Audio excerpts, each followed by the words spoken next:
In tonight's Dateline Defense, 6 computer hackers in the U.S. and abroad have been charged for crimes affecting more than 1 million victims. 4 principal members of Anonymous and LulzSec are charged with computer hacking, and a 5th member has pleaded guilty. Some of the hacking targets included Fox Broadcasting, the public broadcasting system, and Sony Pictures. So are these college kid pranksters or sophisticated computer criminals? Joining me now with the latest is Cedric Leighton. He's a former military intelligence officer and retired U.S. Air Force colonel, now president of Cedric Leighton Associates. So who are these hacking groups and what are they up to? Well, Morris, it's a varied group, actually, and many of them are just pranksters who then all of a sudden become enamored with the whole idea of the hacking world and the hacking life. They see what they can get away with and then kind of get hungry for that. Exactly. It's kind of like a drug in a way. It's an absolute drug, and that's exactly what happened in the case of Monsegur, the guy that was known as Sabu, who was one of the lead elements of Anonymous.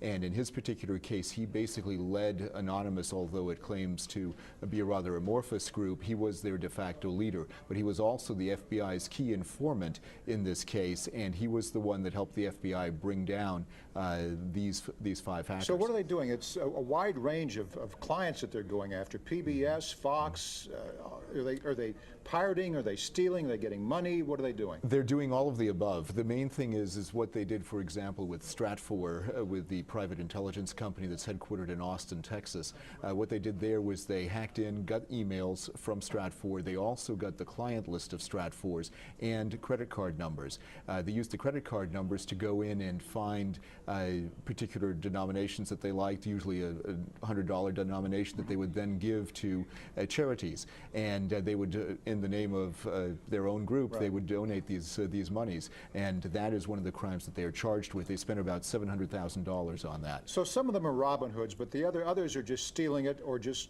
creating mayhem for the hell of it then. That's part of it. There's also a criminal intent here, and part of it is not just the Robin Hood aspect, but there's also actual robbing of bank accounts that's going on. You bet, yeah. So that becomes a huge issue, and that is the basis for the criminal complaint that was filed against them. Which is what, we pushed Iran up against the wall. There was a great item on 60 Minutes. We've been reporting on this for a long time here, the Stuxnet virus, and how somebody got into the centrifuge software program and kind of set back Iran's nuclear ambitions.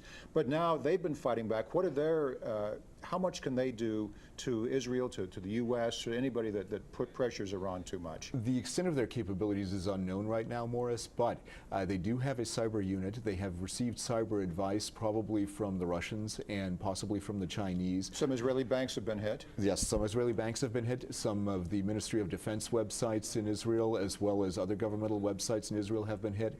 And these are the kinds of things that they're going after. So we have every reason to believe that the Iranians would at least attempt to do some cyber attacks if they were actually backed into a corner in the current nuclear crisis. There's so much else going on. Afghanistan, we were in talks with the Taliban. Before we talk about that, the fallout from the Quran disposal and burning, has that settled down, or where do we stand with that? Well, it seems to have settled down temporarily, but these are people that don't forget, and you have a situation where advisors that are dealing on a daily basis with Afghans in the Ministry of the Interior and the Ministry of Defense are still in danger, and General Allen, the commander in Afghanistan, has still not let all of his advisors go into the various ministries. So there are some significant problems with our strategy because of that. Now, China's unveiled its new defense budget, spending a lot of money. Should we be worried about that? Well, it's a over 10% increase, and they're spending over $100 billion in terms of U.S. dollar terms for their budget. That's a record. And it also shows that